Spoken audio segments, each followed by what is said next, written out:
माता की महिमा अपरंपार, संकट हरती बारंबार। जो भी निश्चल मन से ध्यावे, उस पर अपनी कृपा बरसावे। जय माता दी दोस्तों। आज माँ भगवती की कृपा से हम श्री दुर्गा सरस्वती पाठ के दूसरे दिन के पावन अध्याय की यात्रा शुरू कर रहे हैं और माँ के इस दिव्य ग्रंथ में अद्भुत शक्तियाँ समाहित हैं, जो हर भक्त को न केवल आंतरिक बल प्रदान करती है, बल्कि जीवन की समस्त कठिनाइयों में उबारने में भी सहायक होती हैं। आज हम दूसरे और तीसरे अध्याय का श्रवण करेंगे, जिसमें माँ दुर्गा के दिव्य स्वरूप और उनकी शक्ति की महिमा का वर्णन है। आइए श्रद्धा और भक्ति से माँ का ध्यान करें और इस दिव्य पाठ का लाभ उठाएं।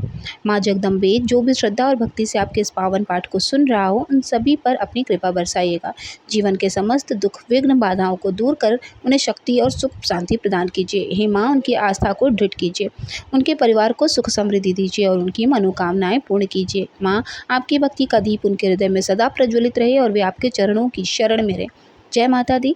आज के अध्याय में सबसे पहले सुनिए श्री दुर्गा कवच पाठ। श्री चंडी कवच के ब्रह्मा ऋषि अनुष्ठुप छंद चामुंडा देवता अंग न्यास में कही गई माताएं बीज।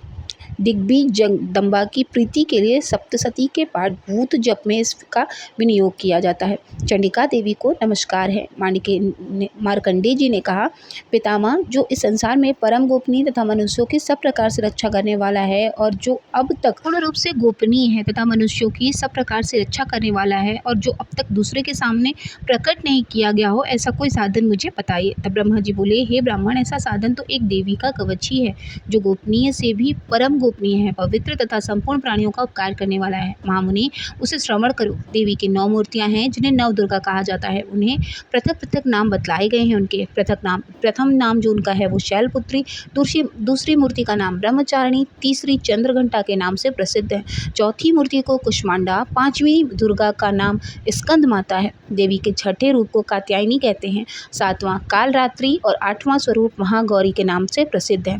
जो सबसे अंत में आती हैं, नवी दुर्गा का नाम सिद्धिदात्री है। यह सब नाम सर्वज्ञ हैं, महात्मा वेद भगवान के द्वारा ही प्रतिपादित हैं। जो मनुष्य अग्नि में जल रहा हो, रणभूमि में शत्रुओं से घिर गया हो, विषम परिस्थिति में फंस गया हो और उसे किसी भी प्रकार का भय हो या किसी भी तरह के संकट से वो गुजर रहा हो, तो भगवती दुर्गा की शरण में प्राप्त हो। उनका कभी भी कोई भी अमंगल कर ही नहीं सकता। युद्ध के समय संकट पड़ने पर भी उनके ऊपर कोई विपत्ति नहीं दिखाई देती है। उन्हें कोई भी सुख, दुख और भय की प्राप्ति नहीं होती। जिन्होंने भक्तिपूर्वक देवी का स्मरण किया है, उनका निश्चय ही अभ्युदय होता है। देवेश्वरी, जो तुम्हारा चिंतन करती हैं, उनकी तुम निसंदेह रक्षा करती हो। चामुंडा देवी प्रेत पर आरूढ़ होती हैं, वाराही भैंसों पर सवार होती हैं, ऐन्द्री का वाहन इरावत हाथी है, वैष्णवी देवी गरुड़ पर ही आसन जमाती हैं, माहेश्वरी वृषभ पर आरूढ़ होती हैं, कुमारी का वाहन मयूर है, भगवान विष्णु की प्रियतमा लक्ष्मी देवी कमल के आसन पर विराजमान है और हाथों में कमल धारण किए हुए हैं। वृषभ पर अरुणेश्वरी देवी ने श्वेत रूप धारण कर रखा है। ब्रह्मा देवी हंस पर बैठी हुई हैं और सब प्रकार के आभूषणों से विभूषित हैं।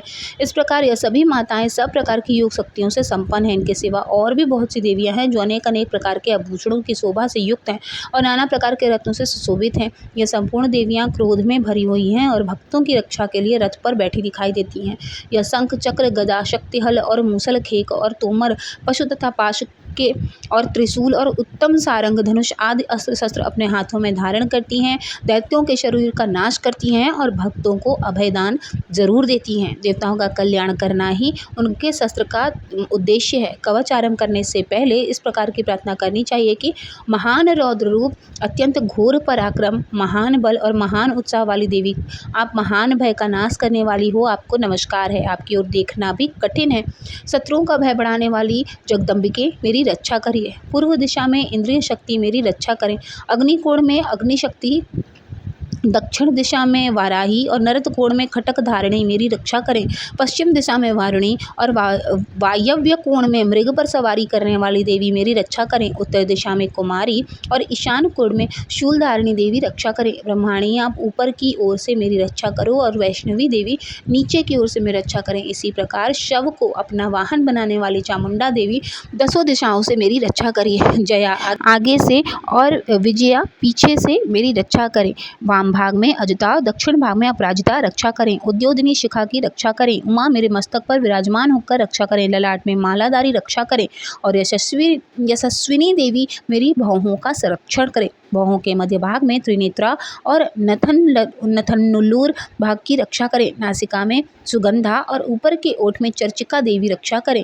नीचे के ओठ में अमृतकला और जिह्वा में सरस्वती देवी रक्षा करें। कुमारी दांतों की और चंडिका कंठ प्रदेश की रक्षा करें। चंद्रघंटा गले की और महामाया तालु की रक्षा करें। कामाक्षी ठोड़ी की और सर्वमंगला मेरे वाणी की रक्षा करें। भद्रकाली ग्रीवा में और धनुर्धारी पृष्ठवंश अर्थात मेरुदंड में रहकर रक्षा करें। कंठ के बाहरी भाग में नीलग्रीवा और कंठ की नली में नलकबरी रक्षा करें। दोनों कंधों में गनी और मेरी दोनों भुजाओं के वज्रधारिणी रक्षा करें। दोनों हाथों में दंडनी अंबिका रक्षा करें। शूलेश्वरी नखों की रक्षा करें। कुलेश्वरी कुची अर्थात पेट में रखकर रक्षा करने वाली महादेवी दोनों स्तनों की और शोक विनाशिनी देवी मन की रक्षा करें। ललिता देवी हृदय में और शूल धारिणी उदर में रहकर रक्षा करें। नाभि में कामिनी और गुह्य भाग की गुह्येश्वरी रक्षा करें। पूत और कामिनी लिंग की और महिष वाहिनी गुदा की रक्षा करें। भगवती कटिक भाग में और विंध्यवासिनी घुटनों की रक्षा करें। संपूर्ण कामनाओं को देने वाली महाबला देवी दोनों पिंडलियों की रक्षा करें। नरसिम्हा देवी घुट की और तेजस्वी देवी दोनों चरणों के पृष्ठ भाग की रक्षा करें। श्रीदेवी पैरों की उंगलियों में और तलवासिनी पैरों के तलवों में रखकर रक्षा करें। अपनी दाढ़ के कारण भयंकर दिखाई देने वाली दृष्ट कराली देवी नखों की ओर ऊर्ध्वकेशिनी देवी केशों की रक्षा करे। रोमावलियों के छिद्रों में कबरी और त्वचा की वागेश्वरी देवी रक्षा करे। पार्वती देवी रक्त मज्जा वसा मांस हड्डी और मेद की रक्षा करें। देवी कवच पढ़ने के बाद हम तीसरा अध्याय शुरू करेंगे। महिषासुर की सेना नष्ट होती देखकर उसका जो सेनापति था चिचुर क्रोध में भरकर देवी के साथ युद्ध करने के लिए आगे बढ़ा। वह देवी पर इस प्रकार बाणों की वर्षा करने लगा मानो सुमेरु पर्वत पानी की धार बरसा रहा हो। इस प्रकार देवी ने अपने बाणों से उसके बाणों को काट डाला तथा उसके घोड़ों व सारथियों को मार दिया। साथ ही उसके धनुष और उसकी अत्यंत ऊंची ध्वजा को भी काटकर नीचे गिरा दिया। उसका धनुष कट जाने के पश्चात उसके शरीर के अंगों को भी अपने बाणों से बीत दिया। धनुष घोड़ों और सारथी के नष्ट हो जाने पर वह असुर ढाल और तलवार लेकर देवी की तरफ आया। उसने अपने तीक्ष्ण धार वाली तलवार से देवी के सिंह के मस्तक पर प्रहार किया और बड़े वेग से देवी की बाईं भुजा पर वार किया, किंतु देवी की बाईं भुजा को छूते ही उस दैत्य की तलवार टूट कर 2 टुकड़े हो गए। इसमें दैत्य ने क्रोध में भरकर शूल हाथ में लिया और उसे भद्रकाली देवी की ओर फेंका। देवी की ओर आता हुआ वह शूल आकाश से गिरते हुए सूर्य के समान प्रज्वलित हो उठा। उस शूल को अपनी ओर आते हुए देखकर देवी ने भी शूल छोड़ा और महाअसुर के शूल के 100 टुकड़े कर दिए और साथ ही महाअसुर के प्राण भी हर लिए। चिचुर के मरने पर देवताओं को दुख देने वाला चामर नामक दैत्य हाथी पर सवार होकर देवी से लड़ने के लिए आया और उसने आने के साथ ही शक्ति से प्रहार किया, किंतु देवी ने अपने हुंकार से ही उसे तोड़कर पृथ्वी पर डाल दिया। शक्ति को टूटा हुआ देखकर दैत्य ने क्रोध से लाल होकर शूल को चलाया, किंतु देवी ने भी उसको भी काट दिया। इतने में देवी का सिंह उछलकर हाथी के मस्तक पर सवार हो गया और दैत्य के साथ बहुत ही तीव्र गति से युद्ध करने लगा। फिर वह दोनों लड़ते हुए हाथी पर से पृथ्वी पर आ गिरे। दोनों बड़े क्रोध से लड़ने लगे। फिर सिंह बड़े जोर से आकाश की ओर उछला। जब पृथ्वी की ओर से वो आया तो अपने पंजे से चामर का सिर धड़ से अलग कर दिया। क्रोध से भरी हुई देवी ने शिला और वक्ष आदि की चोटों से उदग्र को भी मार दिया। कराल को दांतों, मुक्कों और थप्पड़ों से चूर्ण कर डाला। क्रुद्ध हुई देवी ने गदा के प्रहार से उद्धत दैत्य को मार गिराया। बिंदीपाल से वासफल को बाणों से ताम्र तथा अंधक को मौत के घाट उतार दिया। तीनों नेत्रों वाली परमेश्वरी ने त्रिशूल से उग्रास्य, उग्रवीर और महाहनु नामक राक्षसों को भी मार गिराया। उसने अपनी तलवार से बिडाल नामक दैत्य का सिर काट डाला तथा अपने बाणों से दुर्धर और दुर्मुख राक्षसों को यमलोक पहुंचा दिया।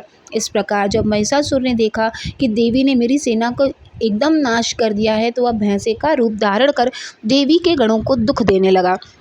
उन गणों में से कितनों को उसने मुख से प्रहार किए, कितनों को खुरों से, कितनों को पूंछ से, कितनों को सींगों से, बहुत दौड़ाने के वेग से, अनेकों को सिंहनाद से, कितनों को चक्कर देकर और कितनों को श्वास वायु के झोंकों से पृथ्वी पर गिरा दिया।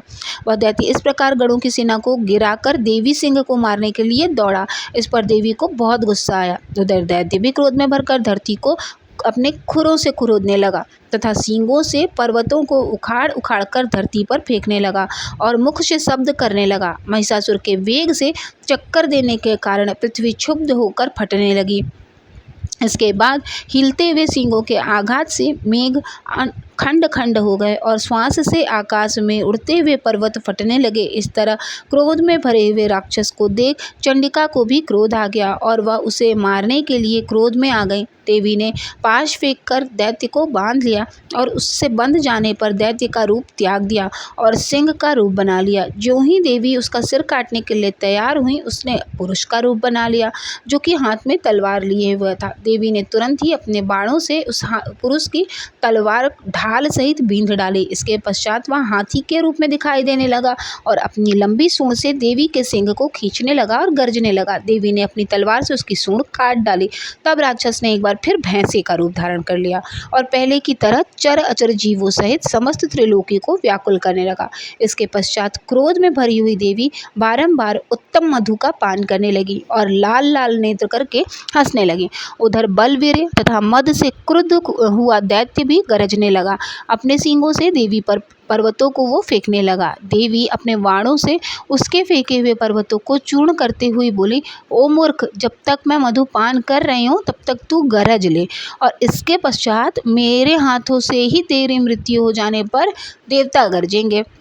महर्षि मेधा ने कहा। यूँ कहकर देवी उछल कर उस दैत्य पर जा चढ़ी और उसको अपने पैर से दबाकर शूल से उसके गले पर आघात किया। देवी के पैर से दबने पर भी दैत्य अपने दूसरे रूप से अपने मुख से बाहर होने लगा। अभी वह आधा ही बाहर निकला था कि देवी ने अपने प्रभाव से उसे रोक दिया। जब वह आधा निकला हुआ ही दैत्य से युद्ध करने लगा तो देवी ने अपनी तलवार से उसका सिर काट दिया। इसके पश्चात सारी राक्षस सेना हाहाकार करती हुई वहां से भाग खड़ी हुई और सब देवता अत्यंत प्रसन्न हुए तथा ऋषियों महर्षियों सहित देवी की स्तुति करने लगे। गंधर्व राज गान करने लगे और अप्सराएं नृत्य करने लगी। तो आज के तीसरे अध्याय की कथा यहीं पर समाप्त होती है। मिलेंगे हम चौथे अध्याय के साथ, आपके साथ नवरात्रि के तीसरे दिन में, जहाँ पर तिथि के अनुसार हम आपको चौथी देवी की पूजा विधि, भोग, मंत्र और अध्याय का आपके साथ सेवन और रसमान दोनों करेंगे। मिलेंगे नेक्स्ट वीडियो में, तब तक के लिए ओम नमः शिवाय, जय माता दी।